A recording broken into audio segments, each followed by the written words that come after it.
Welcome to 2024 YouTube. It's been a while, but today I'm going to give you guys a tier list of gym accessories.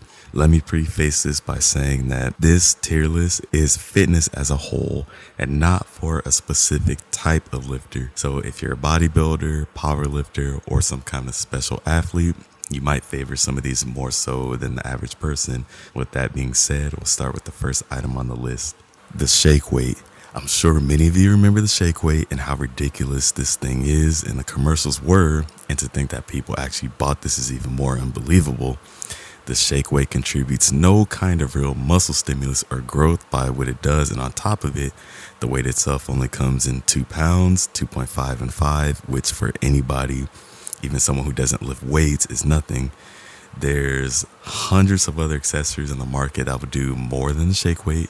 And in my opinion, the only redeeming quality of the shake weight is that it's a fun novelty gift. It'll make somebody laugh before it sits in their closet collecting dust. Into the E tier it goes. Next, we have pre-workout, one of the most popular accessories in the market, and for very good reason. Taking a pre-workout will provide excellent workout performance, and on top of it, it works very fast, generally 15 to 30 minutes after taking it, and it's out of your system a couple of hours later, and you'll definitely be able to tell when it's working. Another benefit to pre-workout is that you can find it in every store nowadays, no matter where you go. Something that can happen is that it can be addicting, or people can become too reliant on it because of how well it works. Generally see this more serious lifters, but it can still happen to some beginners. Also, not all pre-workouts are the same, and it can cost more for higher quality pre-workout or more hard-hitting pre-workout. Ultimately, I think it's great to have on hand for days you plan to lift really heavy or days where you're really low on energy to offset that. With that being said, I'm going to put pre-workout in the A tier. Chalk is next, and chalk is pretty straightforward in what it does. It makes things easier to grip, which doesn't seem like much, but once you start to lift heavy, especially on some exercises, your grip strength becomes important. Chalk is also very inexpensive and has the added benefit of lasting very long after you get some. The downsides of chalk is that it's very messy in some gyms, and some people around you can be very anal about that, which also leads me to my next point, that some gyms discourage chalk so much that they've banned it altogether. If you're a casual lifter, this probably won't affect you, but this could be an issue if you're a more serious lifter, depending on what gym you go to. It's never a problem to have chalk, but if you don't have it either, that's okay. It sits firmly in the B tier. The lifting belt will most likely be the gym accessory you see the most inside of your gym, and within good reason. The biggest reason why you'll see people using lifting belts is to help reduce stress and prevent hypertension on your back. Whether you realize this or not, your lower back is one of the most important muscles on your body, and coincidentally, also a muscle that isn't worked out as much as people should. So this will help alleviate some of that stress you'll feel, especially on deadlifts, squats, and more. With the added support on your back, more often than not, it'll help you get past plateaus as well, which is never a bad thing. One of the more fun things about lifting belts too is that it's an accessory you can customize, which makes it fun. Having a customized lifting belt is really cool, but there are some downsides. Quality lifting belts can also be one of the most expensive gym accessories, and although lifting belts last a really long time, the price could be off-putting to some people. Another downside is that there's a lot of different types of lifting belts, and they're not all made equal. Lastly, the belt will help in general, but you'll only really maximize it if you're going to do things like squats or deadlifts. Using a belt for something like curls may help you stand a bit straighter, but it isn't going to help much in terms of making gains. I do think lifting belts are great. However, I also believe it depends ultimately on what you're trying to achieve, and for the price point, unless you are a very serious lifter with a specific goal or lifting very heavy, I think your money can be invested better elsewhere. The lifting belt would go into the C tier.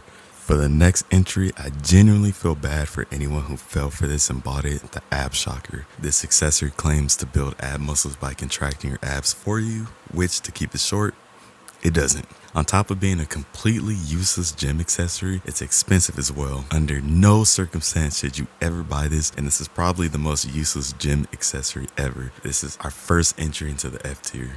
On the opposite side of the spectrum, we have lifting gloves, probably one of the best gym accessories you can have. The first and most obvious benefit to having gloves is that it makes things much easier to grip because it reduces sweat on your hands. This means you'll be able to lift heavier and more comfortably, consistently. Also, while not being a big deal to some, if you're a person who cares about this, it'll reduce blisters and calluses on your hands. Gloves are also inexpensive and easy to find. You can find a decent pair for around $10 literally anywhere. Some lifters don't like gloves, and that's okay too, but pretty much I think everyone should own a pair of gloves given how cheap they are, and they only add to the workout positively. Our first entry into the S tier.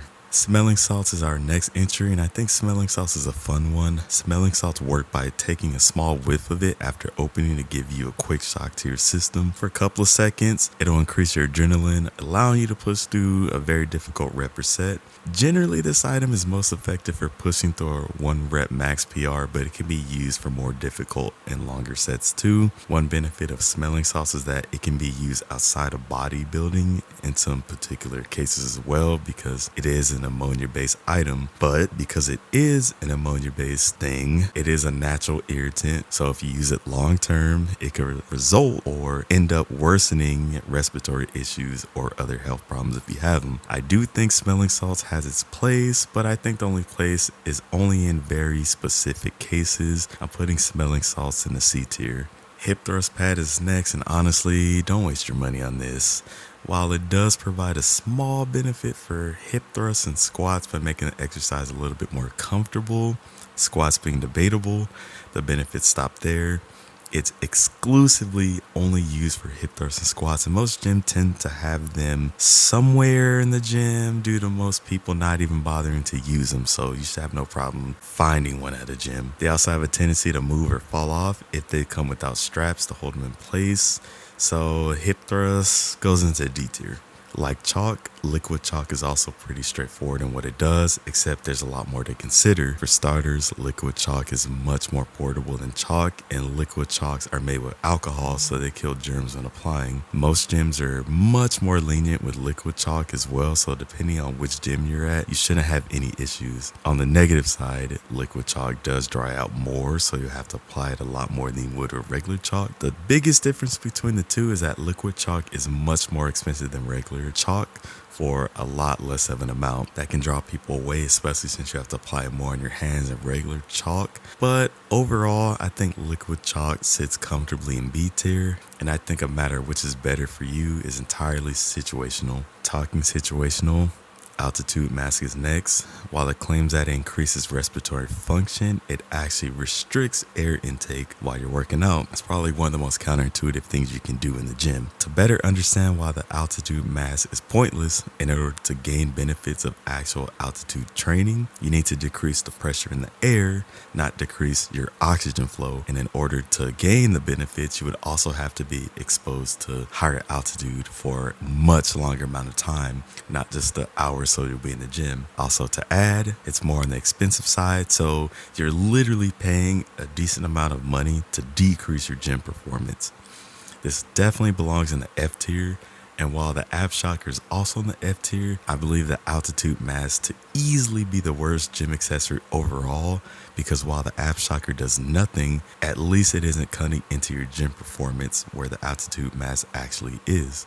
The waist trainer is just almost as bad as the ab shocker and the altitude mask, but there is at least a very situational use for it. Sometimes wellness models will use it during times and prep to help with their frame, but it isn't permanent and it doesn't do anything for you to help lose weight. If that's your goal, this accessory isn't for you. Another negative about the waist trainer is that it has to be worn for a long time in order to see any kind of a difference. This, I imagine, would be incredibly uncomfortable and painful due to how long you would have to realistically wear to see results. If you were to wear it for that long and or repeatedly, you can also risk organs shifting or damage, nerve compression, reflux, bad digestion, and a bunch of other bad symptoms on top of it being very expensive. It isn't worth it physically or financially. However, if you are a woman who is training for a competition at a regional show or higher, then you probably could use it.